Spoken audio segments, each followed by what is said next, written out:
Sebelum Anda duduk, boleh nggak ditengok kiri kanan, kasih senyum yang paling manis, bilang senang lihat Anda di sini. Ya. Sambil suara saya dikurangin ekonya. Thank you PAW. Thank you ya, firman Tuhannya. Ya. Praise and worship-nya luar biasa. Ya, kita merasakan hadirat Tuhan. Amin, saudara. Kemarin saya baru hampir ketinggalan pesawat. Tapi thank God buat Chester. Ya, saya itu check-in pesawat nggak bisa gitu ya. Awalnya dibantu sekretaris, nggak bisa. Saya coba sendiri juga nggak bisa. Terus di tengah-tengah saya berpikir ya sudahlah di counternya aja gitu ya. Tapi di tengah-tengah itu ketemu satu orang, saya percaya nggak ada yang kebetulan.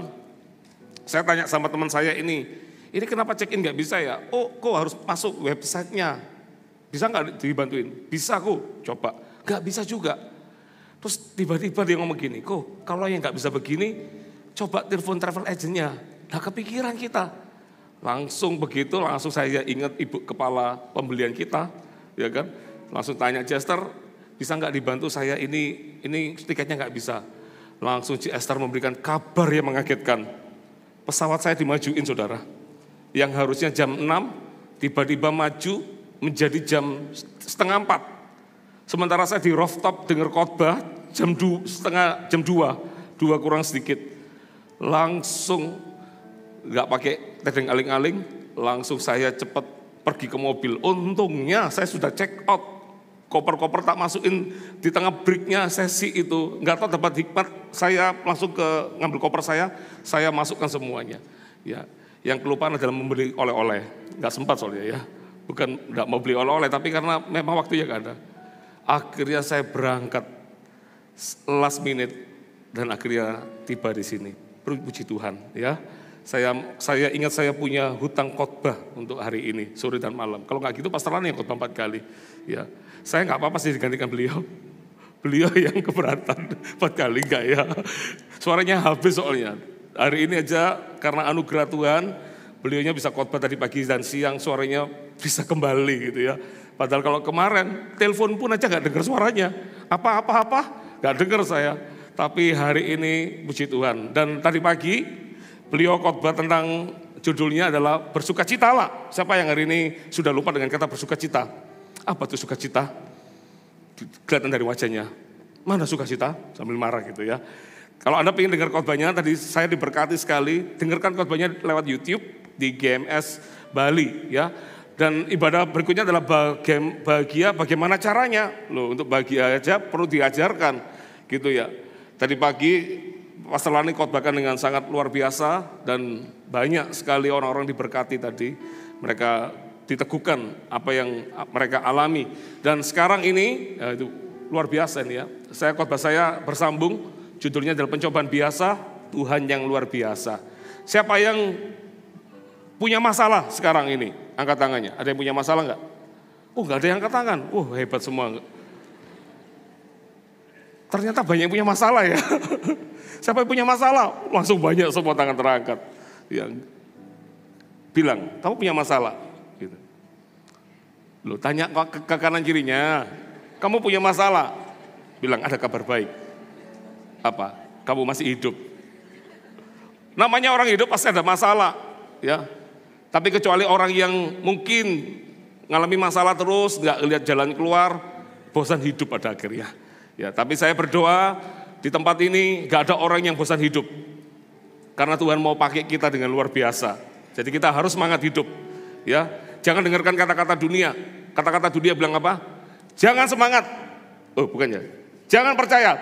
Kok salah semua ya? Apa tuh kata-kata dunia itu apa ya? Terus menyerah, jangan semangat. Oh iya, itu kata-kata dunia. Terus menyerah, jangan semangat.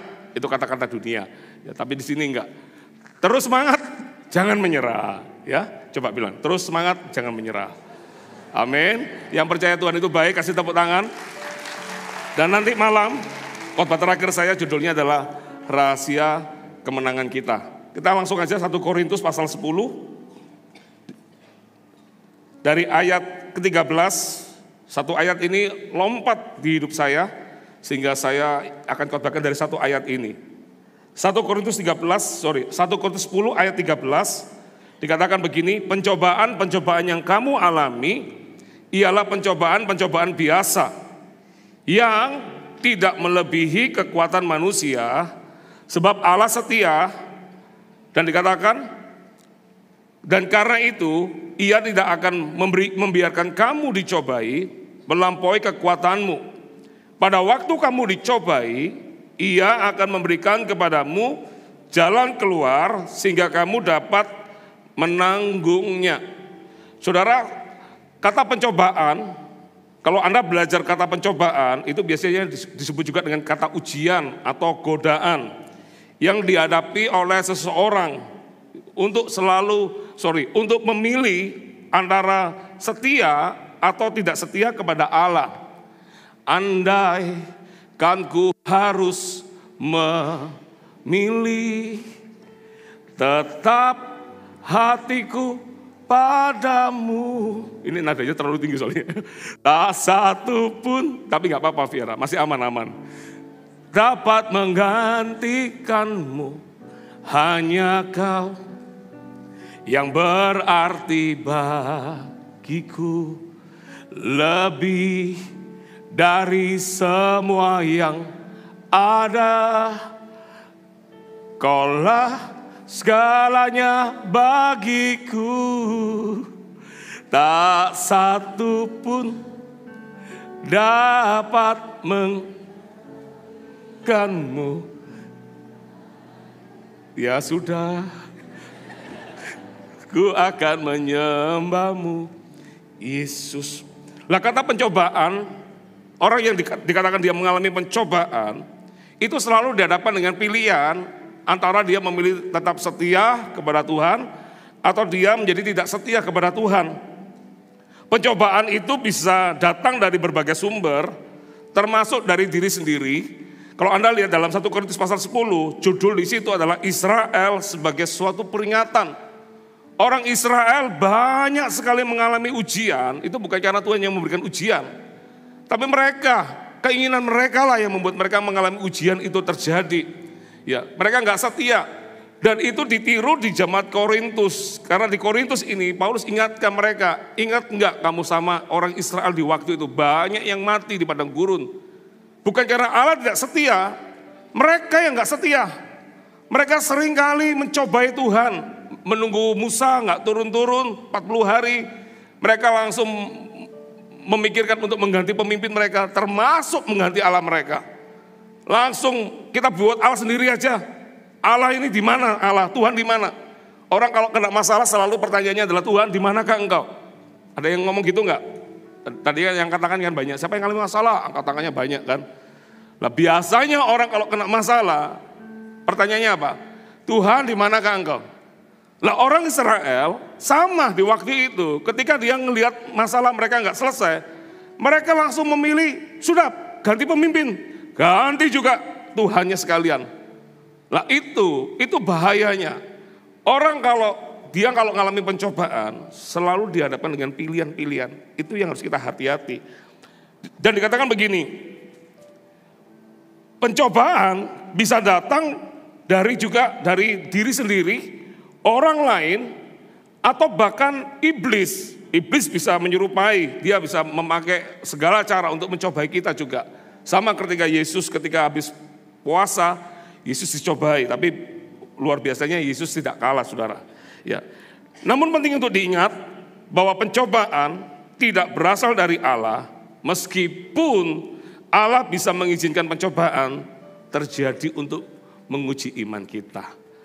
Saudara, saya mau kasih sebuah gambaran. Lihat ya, hati Tuhan itu ya. Coba kita buka di dalam Keluaran 13 ayat 17 sampai ayat 18. Perhatikan ya, Keluaran 13 ayat 17 sampai 18. Dikatakan setelah Firaun membiarkan bangsa itu pergi, Allah tidak menuntun mereka melalui jalan ke negeri orang Filistin, walaupun jalan ini yang paling dekat.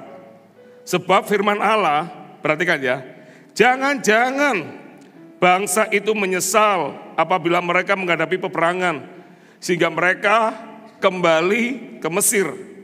Tetapi Allah menuntun bangsa itu berputar melalui jalan di padang gurun, menuju ke laut Teberau, dengan siap sedia berperang berjalanlah orang Israel dari tanah Mesir. Coba bayangin, Ada jalan yang cepat sebetulnya untuk mencapai tanah perjanjian, tapi Tuhan itu sudah dalam bahasa Ibrani-nya batin. What is batin? Batin itu apa, bahasa apa batin itu? Tuhan itu bicara dalam dirinya sendiri. Jangan-jangan nanti orang Israel ini marah. Ya, itulah gambaran kita sebetulnya. Tuhan itu sampai mikirkannya tuh nanti kalau dikasih ini, nanti jangan-jangan dia menyesal. Nanti kalau dikasih gini, jangan-jangan nanti dia protes. Makanya muncul Protestan katanya gitu ya. Nanti dikasih gini, nanti jangan-jangan gak suka hati. Nah Tuhan itu lihat di situ. Tuhan lihat hatinya kita.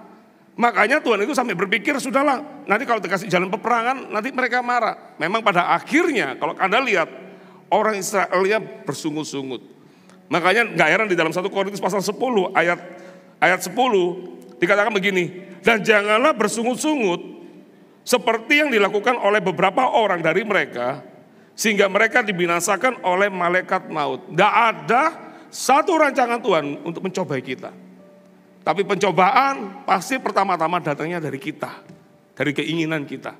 Pencobaan datangnya dari mana lagi? Dari orang lain. Ya, pencobaan juga datangnya dari setan, dari iblis yang membuat kita supaya kita nggak bisa masuk dalam rencana Tuhan. Tapi ini kabar baiknya, Tuhan itu tetap Bapa yang baik. Sekalipun kita nggak setia, dia tetap setia, itu janjinya. Ya, makanya kita perlu belajar bagaimana kita bisa menang dari pencobaan. Kita harus belajar dari apa yang kita pelajari sekarang ini, saudara. Amin, saudara. Saya mau kasih tahu dosanya bangsa Israel bersungut-sungut, apa aja. Selama di padang gurun, perhatikan ya, bangsa Israel bersungut-sungut ketika mereka menghadapi kesulitan. Contohnya apa? Ketika mereka kekurangan makanan, kekurangan air. Di mana aja peristiwanya? Ada di padang gurun Sin antara Elim dan Sinai, di mana mereka mengeluh tentang kelaparan. Mereka minta, kasih kami makanan. Tuhan kirimkan apa? Kirimkan apa? Kirimkan apa? Mau tahu rotinya malaikat apa? Saya kepingin coba rotinya malaikat. Enggak tahu roti malaikat. Malaikat itu di surga makan roti loh. Enggak percaya, lihat dari wajah-wajahnya enggak kelihatan, dan percaya ini. Anda bayangkan di surga itu ada bigul gitu ya. Ada roti malaikat ditulis, kalau Anda cari di Alkitab ada ditulis roti malaikat. Roti malaikat namanya mana. Ya, mana? Mereka minta roti, Tuhan kasih roti. Apakah membuat mereka happy? Awalnya. Tapi setelah itu enggak happy. Mereka minta daging. Dikirim apa? Kaki 4. Yang bunyinya gitu ya. Bukan, haram di situ waktu. Dikirim apa? Kirim apa? Bebek, bukan. Kirim apa? Burung puyuh. Bayangin ya, saking mereka kepingin makan daging, dimakan, belum habis masih di sini mau makan lagi. Bayangin, Tuhan itu, saya bayangin ya, Tuhan itu luar biasa. Tuhan itu kirim mana itu kan tidak bisa disimpan besok busuk. Tapi untuk hari Sabat dikasih 2 hari expirednya ditambah. Kok bisa diatur begitu ya? Tuhan itu ajaib. Itu pun tidak mengubah hati orang Israel di waktu itu, karena mereka tetap selalu melihat kekurangan. Selalu melihat masalah itu jauh lebih besar. Nah itu bahayanya. Apalagi kapan terjadi lagi mereka? Ketika mereka ada di Mara, di mana mereka mengeluh tentang air yang pahit. Mereka juga bersungut-sungut di padang gurun Paran. Setelah 12 pengintai kembali dengan kabar buruk tentang tanah Kanaan. Selalu yang mereka katakan adalah keluhan. Apakah kami ini harus mati di padang gurun?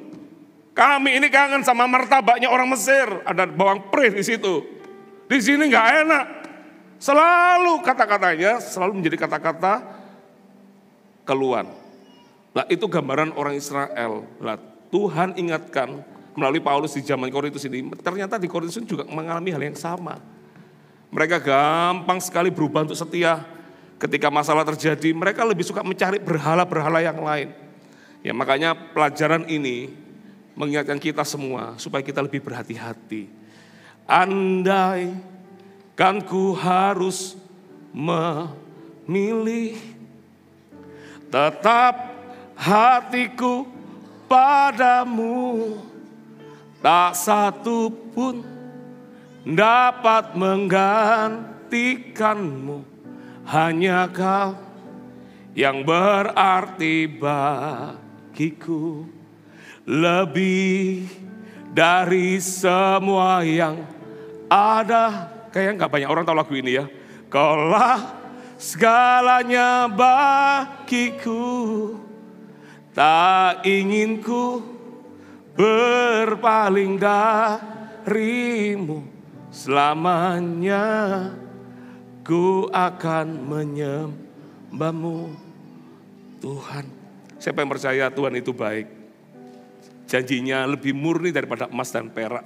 Kasih tepuk tangan bagi Tuhan kita. Ada 3 poin sederhana yang saya ingin bagi. Yang pertama, coba keluarkan ini. Cara kita memandang persoalan akan menentukan kemenangan kita. Saya baca ya ayat 13 ya. Karena satu ayat ini aja yang melompat hidup saya mau bagi. Coba perhatikan.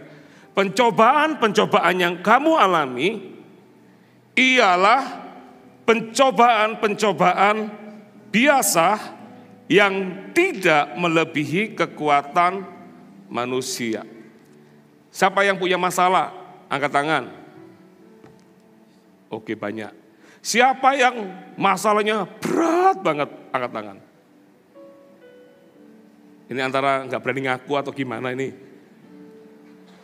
Tapi jujur kalau ditanya, orang yang punya masalah, ada istilah gini, habis jatuh, tertimpa tangga, terus apalagi?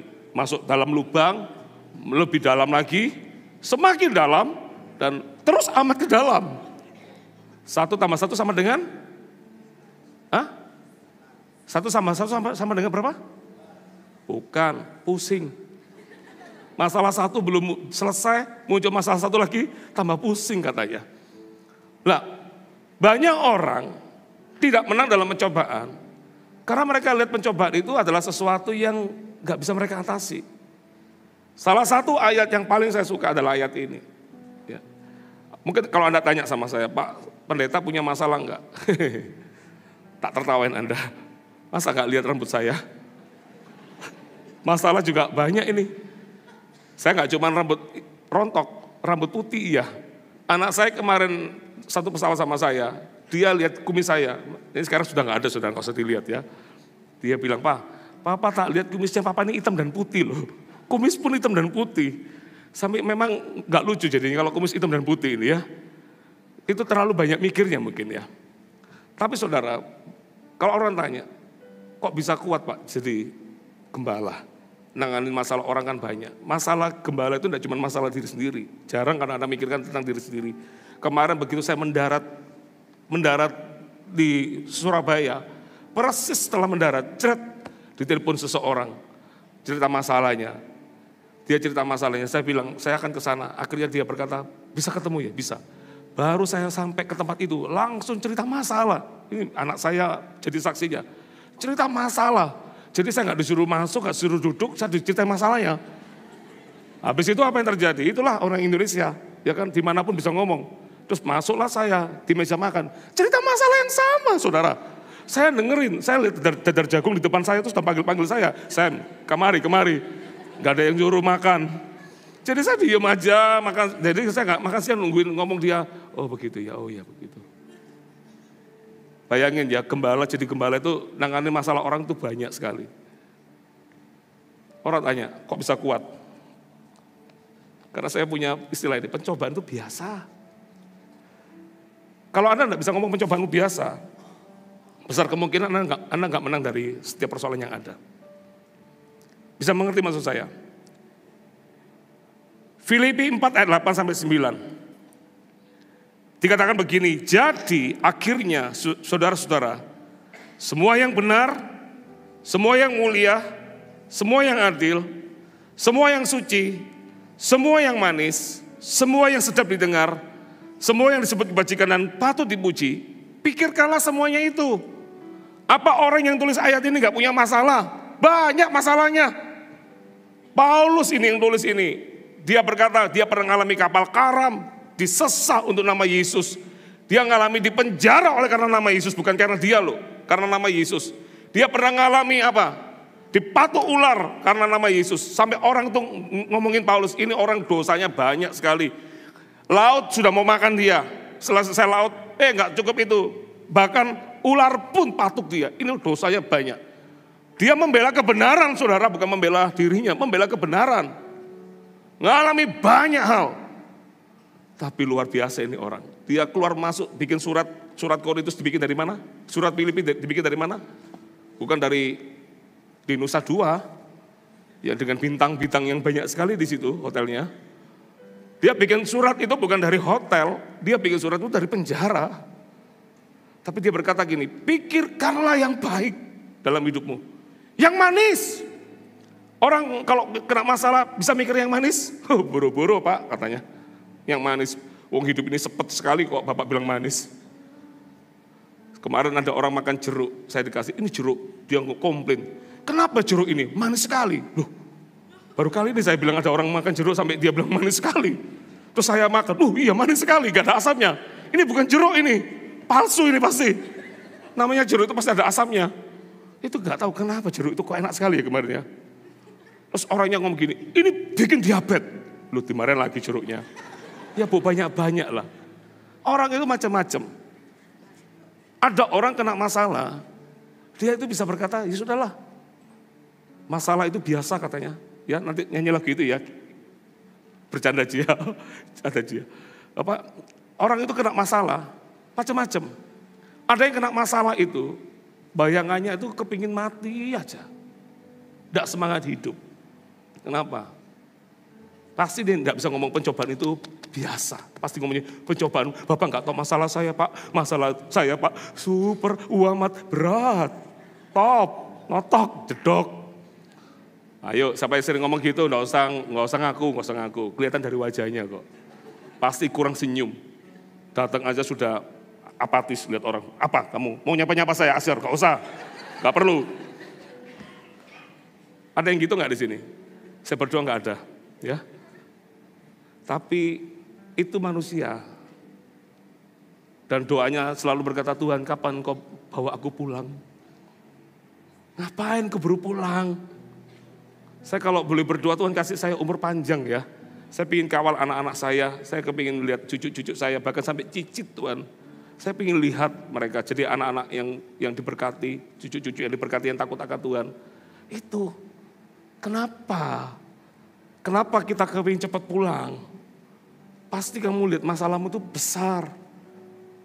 Makanya cara pandang kita, ingat ya, cara kita memandang persoalan akan menentukan kemenangan kita. Tuhan gak ada di dalam setiap peristiwa yang kita buat kita itu pesimis. Gak ada Tuhan di situ. Makanya dikatakan begini, saya ulangi lagi ya. Semua yang disebut kebajikan yang patut dipuji, pikirkanlah semuanya itu. Dan apa yang telah kamu pelajari dan apa yang telah kamu terima, dan apa yang telah kamu dengar dan apa yang telah kamu lihat padaku, lakukanlah itu. Apa yang dilakukan? Hal-hal yang baik itu loh, tanam dalam dirimu, dalam pikiranmu. Ketika kita bisa memberikan makan di pikiran dan hati kita, jiwa kita ini sesuatu yang baik. Karena kita percaya Allah itu baik. Dikatakan begini, maka Allah sumber damai sejahtera akan menyertai kamu.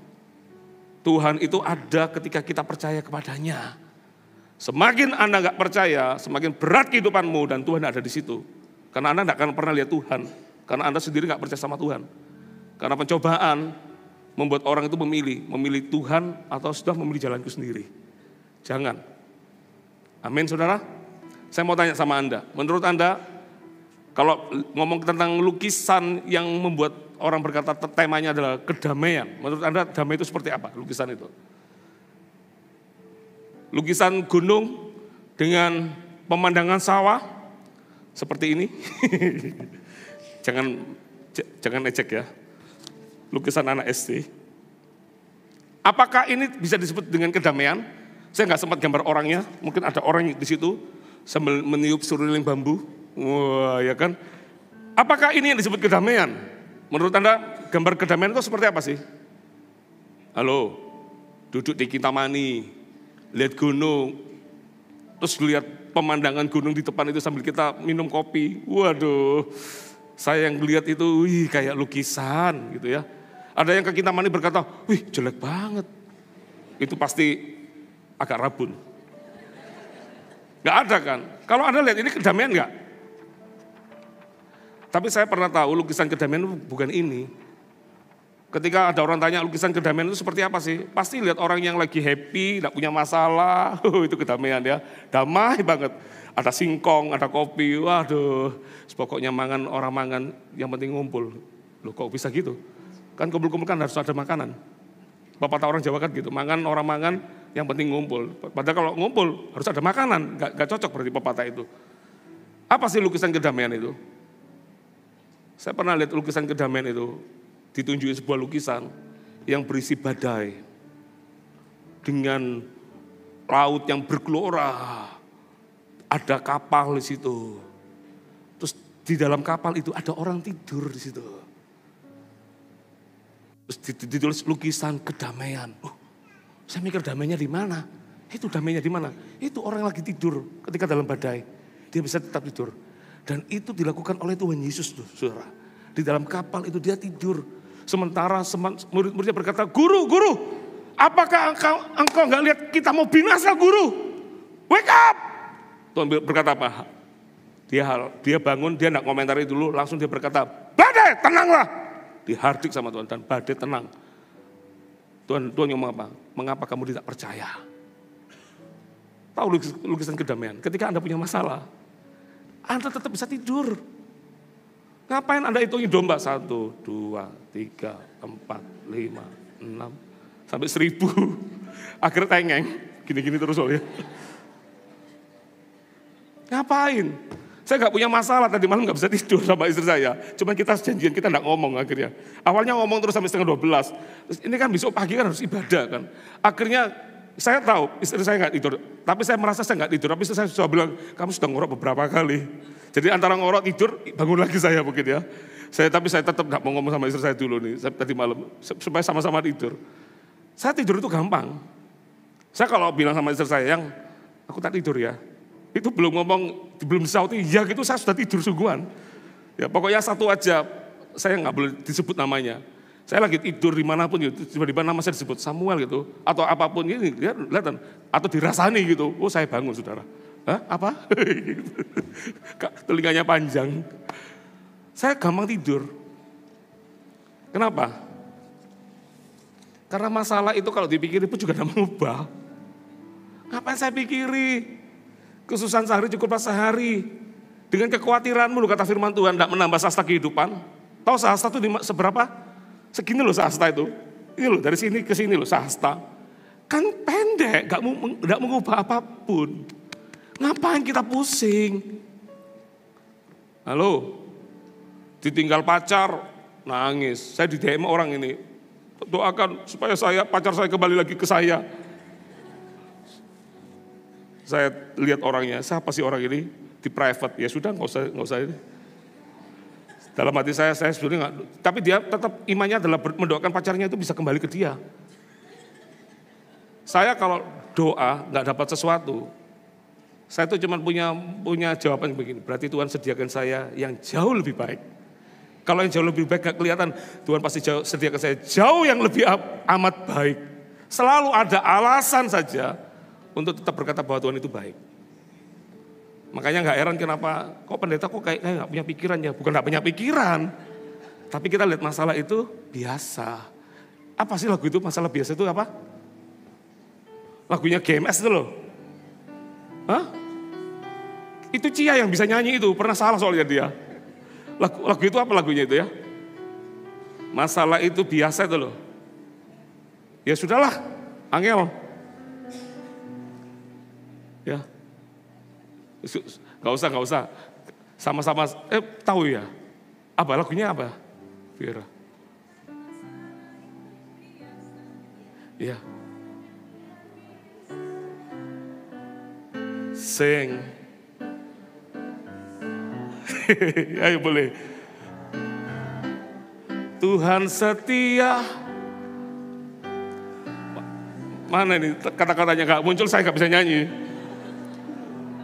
Memang kita nggak usah nyanyi, selesaikan khotbahnya. Tapi bagus loh kata-kata itu, masalah itu biasa. Yang luar biasa siapa? Tuhannya. Yang percaya? Cuman 3 orang di sini. Yang percaya? Nah, sekarang coba lihat kiri kanan. Ada yang masih cemberut bukannya? Bilang, masalahmu ada nggak? Ada sih. Ada satu orang yang saya tahu, saya kenal. Dia cerita curhat di sosmed. Dia bilang, saya ini masa muda saya itu pernah satu peristiwa di mana keluarga saya bankrupt. Dia harus keluarkan tabungannya untuk bantu keluarganya. Terus dia bilang, saya ini belum menikah. Tabungan saya yang diambil untuk bantu keluarga saya. Dia nggak mampu, dia nggak berdaya. Dia berkata, Tuhan aku nggak mampu, aku nggak kuat. Dia ke gereja nggak bisa nyanyi. Dia dengar firman juga nggak dapat. Tapi puji Tuhannya di gereja itu dikasih ayat, pulang itu dapat ayat. Lah ayatnya adalah segala perkara dapat kutanggung di dalam dia. Lah ayat itu lompat di dalam dirinya. Langsung dia berkata, ngapain aku pusing ya dengan ini semua. Ayat itu lompat di hidupnya. Dan dia bilang begini, masalahku selesai nggak? Dia waktu itu enggak. Tapi hidupku jadi lebih ringan. Karena aku melihat masalah itu cuma biasa. Yang luar biasa itu adalah Tuhan. Kasih tepuk tangan bagi Tuhan kita. Yang kedua, apa yang kita pelajari? Ini, kesetiaan Tuhan adalah jaminan bahwa kita dapat menghadapi setiap situasi dengan percaya diri. Coba lihat ya, dikatakan begini, sebab Allah setia dan karena itu Ia tidak akan membiarkan kamu dicobai melampaui kekuatanmu. Dalam setiap pencobaan yang terjadi, bukan Tuhan memberikan. Ujian itu selalu datangnya dari keinginan kita, atau dari orang lain, atau dari setan yang menggocok kita, supaya kita nggak setia lagi. Tapi dalam gocoan itu pun, Tuhan tetap pegang kendali sebetulnya. Sama ketika iblis minta sama Ayub, aku mau hambamu itu Ayub. Ya pantasan aja Ayub cinta Tuhan, wong dia diberkati senantiasa. Akhirnya Tuhan mengizinkan, ya sudah kalau kamu mau itu. Dilihat kesetiaannya Ayub. Nggak gampang jadi Ayub. Waduh nggak gampang. Nggak ada dalam hidup ini punya masalah seperti Ayub itu nggak ada. Anaknya mati saudara dalam 1 hari. Berapa anaknya? 12? Hah? 3? A 3, B 5, C 12, D 15, E tidak sama sekali. 7 anaknya. Mati dalam 1 hari saudara. Bayangin ya, mana ada orang tua, pengalaman traumatis orang kehilangan pasangan itu adalah terbesar, ranking pertama. Tapi kalau ketinggalan pasangan kan di hari itu 1 itu kepikiran. Orang tua juga. Tapi kehilangan anak itu juga gak gampang orang tua. Apalagi 7 anak saudara, langsung mati di hari itu. Bayangin coba jadi Ayub seperti apa. Apalagi coba. Dia punya penyakit, sampai Alkitab mengatakan dia pakai garuknya itu pakai beling. Saking gak kuatnya itu garuknya sampai pakai beling, tembikar atau apa itu ya. Pokoknya dibuat itu, menggaruk boroknya. Istrinya berkata, sumpahi aja Tuhan itu. Coba bayangin. Ayub, orang bilang, oh ya Ayub itu karena ini, karena itu. Anda gak ngalami Ayub, gak akan bisa Anda ngalami Ayub seperti Ayub. Tapi menurut saya Ayub itu, mungkin pegang ini. Meskipun dia bisa salah, namanya manusia. Tapi dia tiba-tiba dia berkata bahwa terpujilah Tuhan. Tuhan yang memberi, Tuhan yang mengambil. Wow. Dia tahu pencobaan datangnya tidak melebihi kekuatan. Kenapa pencobaan datangnya tidak melebihi kekuatan? Karena dia tahu bahwa dia punya Bapa yang setia. Pernah dengar sebuah cerita tentang seorang anak kepala suku, ujiannya adalah dia harus masuk ke hutan. Sendirian di hutan untuk ujian dia dewasa.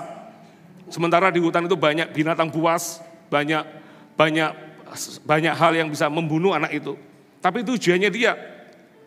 Ketika dia datang ke papanya, apa gimana ini? Papanya bilang, go, berangkat. Di mana? Tetap masuk ke dalam hutan, masuk di sana. Anak ini berpikir papanya nggak sayang sama dia, atau apa yang terjadi? Dia tetap masuk ke hutan itu. Sementara dia menunggu sepanjang malam untuk ujian kedewasaan dia, ada sepasang mata yang mengawasi dia dari jauh. Mau tahu siapa? Mau tahu siapa? Halo, ada orang di sini. Mau tahu siapa? Yang ngawasi siapa? Papanya. Papanya ngawasi, saudara. Ada cerita yang lain yang lebih nyata. Seorang anak, saya lupa perempuan atau pria, dia buta. Oh, seorang istri buta. Si istri ini bergantung sama suaminya karena dia buta. Sementara suaminya ini sayang, pingin istrinya ini gak bergantung sama dia. Karena suaminya berpikir dia gak selamanya bersama dia. Nanti kalau sampai suaminya gak ada terus gimana? Si istri ini dikasih tahu sama suaminya, kamu harus mandiri. Kamu punya aktivitas, pergi kemana, kamu harus mandiri. Sementara istrinya berkata, suamiku gak sayang aku lagi karena aku buta.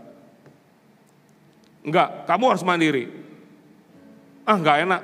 Orang itu kalau begitu ya, kalau dalam proses itu selalu nggak bisa lihat yang baik. Tapi si suami berkata enggak. Akhirnya dia berkata, aku akan temani kamu selama seminggu supaya kamu hafal rute-rute yang ada. Setelah itu aku nggak bisa menemani kamu, aku harus bekerja. Akhirnya singkat cerita diantarlah istri itu hari pertama. Sambil menangis istrinya itu berkata, suamiku nggak sayang aku lagi. Dia sambil jalan, suamiku nggak sayang aku lagi. Hari kedua dia berkata, suamiku nggak sayang aku lagi. Suaminya tega. Diantar rute itu naik bus, jalan, nanti dari jalan naik bus, turun lagi nanti berapa meter, kamu harus hafal di situ segala macam. Sampai hari kelima, janjinya 5 hari, hampir seminggu. Suaminya berkata, besok aku tidak bisa ngantar kamu lagi. Wah, istrinya tambah marah. Tapi dia terpaksa harus jalan. Anda tahu dia jalan sampai kurang lebih sebulan, sampai dia bisa jalan sendiri. Anda tahu, di tengah-tengah dia jalan, ada seorang yang melihat, sambil kadang-kadang harap-harap cemas ketika istrinya nabrak apa, kebentur apa, dia cemas sekali. Dan itu suaminya. Suaminya nggak tinggalkan dia. Tapi suaminya tahu dia manusia biasa, dia bisa tinggalkan istrinya ini kapanpun. Kalau sampai kalau nggak ada suaminya, terus gimana dia hidupnya? Suaminya kasih pencobaan seolah-olah, supaya dia bisa melewati pencobaan itu. Dan supaya dia nggak tergantung sama dia. Tapi suaminya cinta sama dia. Itu kan gambaran kita sama Tuhan. Tuhan, di manakah engkau Tuhan? Katanya engkau ada. Katanya engkau menolongku. Tapi mana Tuhan? Kita sering kali mempertanyakan Tuhan ketika kita dalam persoalan. Kalau Anda percaya bahwa Tuhan itu baik, Dia Allah yang setia, Anda enggak perlu tanya Dia. Banyak orang kalau kena masalah itu pertanyaan gini, kapan ini selesai? Kapan ini berakhir? Kenapa Anda enggak berkata bahwa Tuhan, meskipun aku belum melihat, namun aku percaya kepadamu Tuhan, bahwa Engkau sanggup. Tuntunanmu, Roh Kudus, yang ku perlu, ku mau selalu mendengar suaramu, hidup dalam pengurapanmu. Kenapa kita tidak berkata, meskipun aku belum melihat persoalanku selesai, tapi terhadap janjimu, aku percaya. Ayat ini luar biasa, sebab Allah setia. Kata pertama yang muncul, Allah itu setia. Paulus itu kalau bilang tentang pergumulan, dia pergumulannya paling banyak. Ini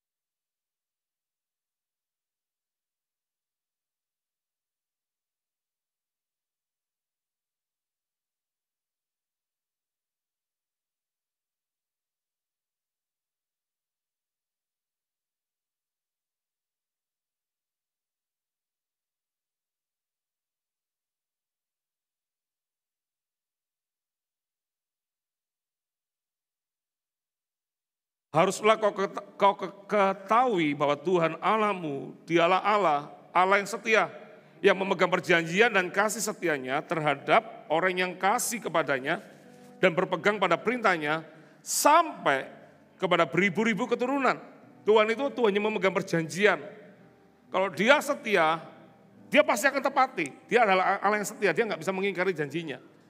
1 Tesalonika pasal 5 ayat 24 dikatakan begini, Ia yang memanggil kamu adalah setia, Ia juga akan menggenapinya. 2 Timotius pasal 2 ayat 13. Jika kita tidak setia, Dia tetap setia. Karena Dia tidak dapat menyangkal dirinya. Ya, Allah itu setia. Kadang-kadang sama Bapak, sama Tuhan itu belajar percaya, saudara. Ya. Saya dulu kalau papa saya janjiin sesuatu, saya tidak akan tanya. Ya. Saya tidak akan tanya kapan itu diberikan. Saya belajar percaya. Suatu hari saya ingat, saya SMP atau apa, SMP, papa saya tuh datengin saya. Terus papa saya bilang begini, Sam, kamu jangan marah ya, jangan kecewa ya. Kata-kata papa saya, jangan kecewa ya. Papa saya bilang gini, sepupumu tuh baru beli sepeda. Papa saya tuh baik banget ya. Padahal saya belum itu sepupu saya beli sepeda BMX. Tahu BMX, saudara? Zaman kita dulu ya. Enak zamanku toh. Gitu. Sepeda BMX. Lah sepupu saya baru beli sepeda. Papa saya itu bilang ke saya gini, kamu jangan kecewa ya, sepupu beli sepeda. Papa belum bisa belikan kamu sepeda. Ya, tapi kamu suatu hari nanti papa pasti belikan sepeda. Di situ saya cuma bilang, Pak, gak apa-apa, Pak, gak apa-apa. Meskipun sepupu punya sepeda gak apa-apa. Akhirnya sebulan kemudian saya dibeliin sepeda. Sepupu saya apa tadi sepedanya? Oh iya kan, belum zaman saya kan. BMX. BMX itu sepeda yang gini ada tangannya itu, ya kan BMX. Tahu sebulan kemudian papa saya beli sepeda. Tahu sepeda apa? Sepeda mini. Yang ada keranjangnya di depan. Saya curiga ini papa belikan aku atau belikan mama kayaknya ini ya. Mama saya yang dibeliin sepeda itu sebetulnya bukan saya yang dibeliin. Supaya bisa kemana-mana sepeda sendiri. Ada keranjangnya di depan, ya kan. Tapi saudara, ketika sepeda mini itu muncul di saya bilang sama papa saya, thank you Pak, terima kasih. Saya sama papa saya tuh saya nggak pernah tanya, papa saya tuh cinta saya apa enggak. Oh saya tahu papa saya itu cinta saya. Ketika pemberkatan nikah, di altar saya maju di depan. Saya datang penghormatan ke orang tua, saya cuma berkata, Papa, Mama, thank you. Papa, Mama saya enggak kasih sebuah warisan di saya secara jasmani, enggak. Tapi Papa, Mama saya kasih teladan yang baik. Saya bilang, thank you buat teladan, buat hidup saya. Saya banyak sekali ngalami itu. Sepupu saya pada akhirnya dia beli GL Max, zaman itu GL Max. Saya enggak punya motor itu. Tapi buat papa saya enggak pernah khawatir dengan papa saya. Saya kalau lihat papa saya itu, makanya saya gambaran tentang bapak itu. Tahu yang membuat saya berkesan buat papa saya apa? Papa saya itu punya roti suatu hari. Papa saya itu sebetulnya suka roti juga. Tapi papa saya itu enggak dimakan rotinya. Dibawa pulang, kasihkan ke anaknya untuk makan. Buat saya peristiwa itu, saya enggak perlu tanya tentang sepeda mini, sepeda BMX. Saya enggak lihat itu. Yang saya lihat cuma kasih papa saya. Papa saya rela mati buat anaknya. Papa saya kalau saya pasti ingat pernah suatu hari saya lagi lari dikejar orang menghantam sepeda kebo. Kok dulu nama sepeda kok aneh-aneh ya? Sepeda kebo, sepeda jengki gitu ya. Sepeda kebo, darah itu di sini saya banyak sekali. Papa saya itu lagi makan sate ayam, saya masih ingat itu, saya masih kecil itu. Saya pulang ke rumah dengan berdarah-darah gitu. Papa saya taruh makanannya langsung anak saya, lu buatan dong. Anda nggak protes, anaknya langsung digendong, dibawa ke Karangmenjangan di Surabaya itu. Papa saya tuh sudah nggak pakai sandal, antar anaknya dikira anaknya sudah buta satu matanya. Dibawa di situ. Di situ sementara saya lagi menangis itu digendong. Saya cuma ngeliat seorang papa yang luar biasa. Suatu hari saya lagi main bola. Tiba-tiba saya jadi kiper. Tiba-tiba saya lompat, ya kan dulu sepak bola nggak pakai sepatu. Nginjak gelas pecah, di kaki saya. Pulang sambil berdarah-darah. Ini tanda saya bukan tanda militer, tapi banyak lukanya ya. Pulang itu sambil berdarah-darah. Papa saya bilang gini, ambilkan palu. Saya berkata, Pak, ampun, Pak. Sudah sepak bola kena gelas, dia ambilkan palu. Wah, kaki saya mau nggak boleh sepak bola lagi. Bayangannya manusia kan begitu. Ternyata papa saya itu lagi menghantam pecahan gelasnya itu loh, supaya nggak di situ. Dia harus mendarat saya diberhentiin. Tapi kan saya nggak ngerti itu. Jangan Pak, ampun Pak, nggak main bola lagi. Sementara papa saya tetap ambilkan palu. Waduh, saya pikir papa saya nggak pernah marah. Kok hari ini kok jadi marah gini ya? Tiba-tiba diberhentiin darahnya. Tahu nggak? Saya nggak usah ukur papa saya dengan, kalau saya punya masalah sesuatu, saya nggak bisa ukur dengan papa saya setia sama saya enggak. Papa saya rela mati buat saya. Saya nggak perlu ukur dengan cuman yang ditambahkan di hidup saya. Anda tahu, makanya saya selalu bilang, suatu hari kalau saya pulang ke surga, selain ketemu dengan Tuhan Yesus, pertama-tama tak cari Tuhan Yesus. Ya kalau nggak ketemu Tuhan Yesus berarti saya masuk di mana, ya kan? Tuhan Yesus duluan dong yang jemput saya. Tapi berikutnya saya nggak tertarik lihat Abraham dan yang lain, nanti itu nomor ketiga. Nomor 2 itu saya akan datangi papa saya. Cuman mau berkata apa, thank you sudah jadi papa terbaik buat hidup saya. Itu papa di dunia. Bapamu yang di surga, itu berikan nyawa untuk kita. Kalau nyawa yang paling berat aja diberi sama Tuhan, masa karena masalah kita sudah mau limbung? Halo, siapa yang tahu Tuhan itu setia? Tuhan itu setia, saudara. Amin. Nanti diproses dikit, aku gak mau sigil lagi. Diproses lagi, gak mau ke gereja. Apa tuh gereja? Lupa aku gereja itu di mana. Ngapain saudara? Kalau Anda takarannya hidup itu setia dengan Tuhan itu karena gak ada masalah, keliru Anda. Harusnya yang paling bagus itu ketika ada masalah, Anda tetap setia, itu baru luar biasa. Masalah gak ditolong-tolong, tetap melayani Tuhan, itu luar biasa. Kenapa kamu kok tetap setia? Ya karena Bapakku setia, simple. Tuhanku setia, dia setia sampai akhir memberikan nyawanya untuk aku. Untuk apa aku tanya untuk hal yang lain, yang receh. Anda gak bisa ngomong masalahmu receh, kalau Anda gak bisa memandangnya dengan itu masalah biasa. Dapat sesuatu enggak? Amin. Siapa yang mau semakin cinta Tuhan? Meskipun ada masalah, siapa yang mau tetap cinta Tuhan? Amin. Amin saudara. Amin ya. Kasih tepuk tangan bagi Tuhan kita. Yang terakhir, yang ketiga. Apa yang kita pelajari yang ketiga? Ini. Jangan biarkan pencobaan mengalahkan kita. Karena Tuhan pasti memberikan jalan keluar. Saya lupa, di poin kedua tadi, orang Israel seringkali tanya Tuhan, Tuhan di mana engkau? Mana engkau? Di mana engkau? Dia selalu komplain dan komplain. Orang Israel di waktu itu selalu komplain, kena masalah, kena tantang sedikit, marah. Dia lupa bahwa ketika mereka dikejar oleh Firaun, ketika nggak ada jalan, di situ Tuhan buat jalan lewat apa? Laut yang terbelah. Apakah mereka hari itu kagum? Pasti kagum. Wah hebat Tuhannya. Mereka lupa sebelum itu ada tiang awan, tiang api yang menyertai. Itu kan perlambangan tentang Tuhan.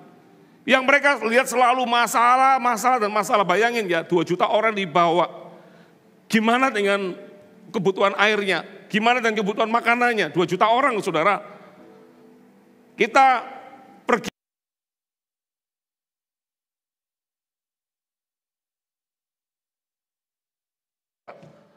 Dua juta orang loh, bayangin. Ada firman, ada tafsiran yang mengatakan begini, di mana mereka berjalan di padang gurun, Tuhan memerintahkan air itu bisa mengikuti mereka. Mau nyimpen berapa galon, berapa truk tangki yang mau disimpan airnya? Gak bisa. Tapi Allah itu bisa. Apakah dengan disediakan semua yang terbaik sama Tuhan, membuat mereka setia sama Tuhan? Gak. Mereka seringkali tanya tentang Tuhan, di mana engkau? Mana Tuhan? Masa engkau mau kami mati di sini? Selalu komplain dan komplain. Itu orang Israel. Tapi untuk jemaat GMS, tidak ada yang begitu. Semuanya meskipun dalam masalah tetap berkata, Tuhan engkau Bapa yang setia. Aku tidak perlu tanya tentang kasih-Mu kepadaku. Amin saudara. Dan yang ketiga, yang terakhir, jangan biarkan pencobaan mengalahkan kita. Karena Tuhan pasti memberikan jalan keluar. Coba kita lihat ayatnya, ayat terakhir. Pada waktu kamu dicobai, perhatikan ya, Ia akan memberikan kepadamu jalan keluar sehingga kamu dapat menanggungnya. Nah, jalan keluar ini ada 2 macam. Jalan keluar yang pertama adalah jalan yang kita diberi hikmat untuk bisa menyelesaikannya. Sama seperti perempuan pendaraan 12 tahun tiba-tiba dapat remah di dalam hatinya. Asal ku jamah saja jubah-jubahnya, aku akan sembuh. Dia datang, mendekati, sementara melewati banyak orang, itu gak gampang loh. Apalagi dia lemes, 12 tahun pendarahan, sudah gak mungkin bisa mampu, punya kekuatan. Tapi dia tetap jalan, melewati orang banyak. Belum lagi dia mikir, nanti aku pegang rabi, Yesus, guru, pasti nanti akan dicerca sama orang. Kenapa? Karena dia adalah orang najis. Dia nggak boleh pegang jubah guru dengan sembarangan.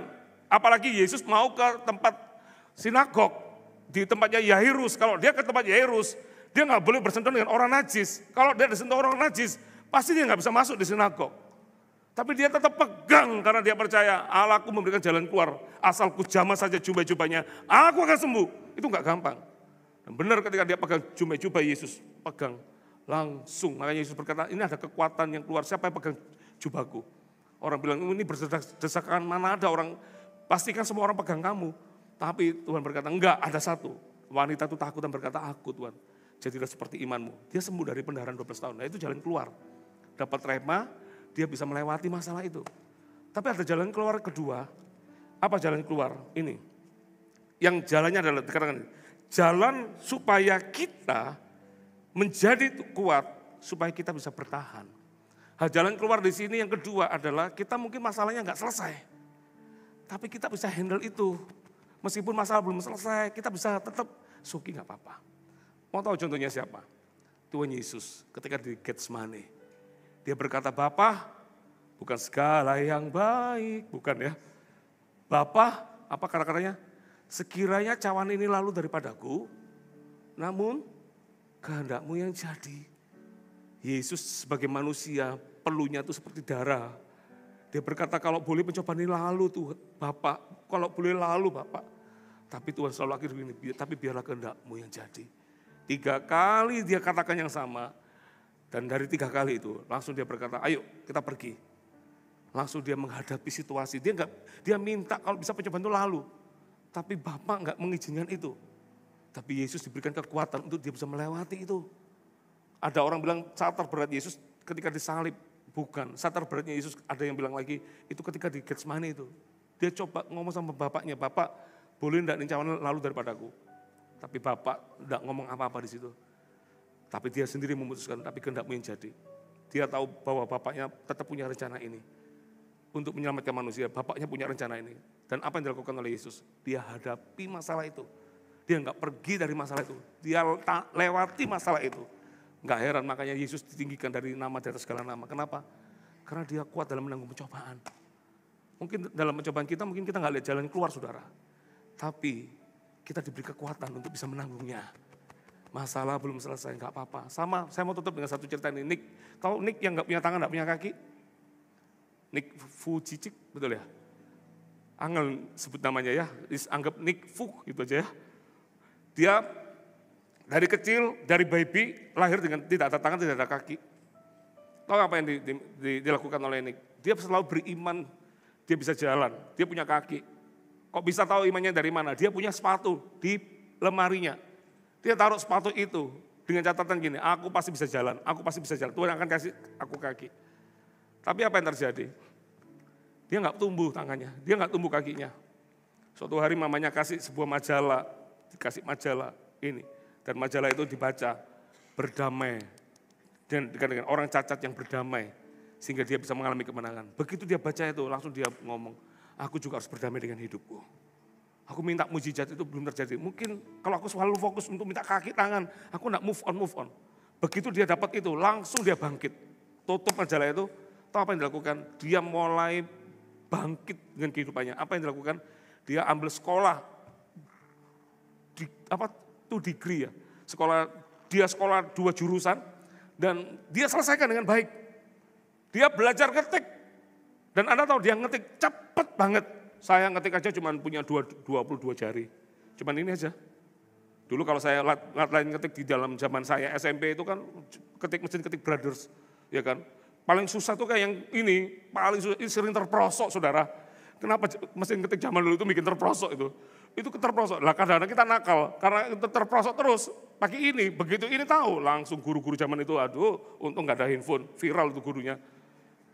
Kapur taruh di sini. Diginiin. Jangan diulangi lagi ya. Ngalami gitu saudara, bullying zaman dulu ya. Itu punya 10 jari, gak pernah digunakan. Pakainya cuma ini terus. Itu nih gak punya tangan, gak ada jarinya. Tapi ngetiknya, orang normal pun bisa kalah saudara, bayangin. Nggak punya tangan, nggak punya kaki, tau nggak? Dia jadi bisa berenang. Sementara ada orang yang punya tangan dan punya kaki, belum tentu bisa berenang. Paling banter gayamu cuma dua, gaya batu dan gaya dada kan. Dada, tenggelam Anda. Yang membedakan orang menang atau tidak menang, bukan tentang orang lain sebetulnya. Jangan bilang, seandainya aku punya ini, seandainya punya itu. Berhenti ngomong itu. Tuhan tidak tertarik dengan itu. Apa yang Anda punya sekarang, itu Tuhan bisa lakukan mujizat. Anda belum sembuh, tapi Anda berkata, tapi aku tetap cinta Tuhan. Tuhan menghargai iman itu. Dan tidak mungkin Tuhan izinkan Anda mengalami sesuatu tanpa ada sebuah rencana yang dibalik itu semua. Tidak mungkin, pasti ada rencana. Makanya sama Tuhan itu curiga yang baik aja. Saya selalu curiga yang baik, pasti ini ada perancangan Tuhan yang baik. Pasti ada yang baik. Makanya Anda perlu dengarkan khotbah saya nanti sore, nanti malam lebih lengkap lagi. Siapa yang mau menang dari pencobaan? Yang pertama apa? Muncul ke semua. Sorry ya, minus 7. Ini, yang pertama ingat, cara kita memandang persoalan akan menentukan kemenangan kita. Masalah boleh ada, tapi kita bisa ngomong, masalah, biasa masalah itu. Yang kedua apa? Yang Anda lihat adalah kesetiaan Tuhan sebagai jaminan. Orang kalau lihat Tuhan itu setia, dia tidak perlu mempercayakan Tuhan. Dia pasti bisa melewati itu semua. Yang ketiga, ini, jangan biarkan pencobaan mengalahkan kita. Karena Tuhan memberikan kemampuan kita. Kalau enggak pertama, memberikan jalan keluar untuk kita bisa menang dari persoalan itu. Atau yang kedua, kita diberikan kekuatan untuk kita bisa menghadapinya. Masalahnya tetap ada, tapi kita punya kekuatan. Nah, enggak apa-apa, kita bisa menghadapinya. Amin. Mari kita berdiri.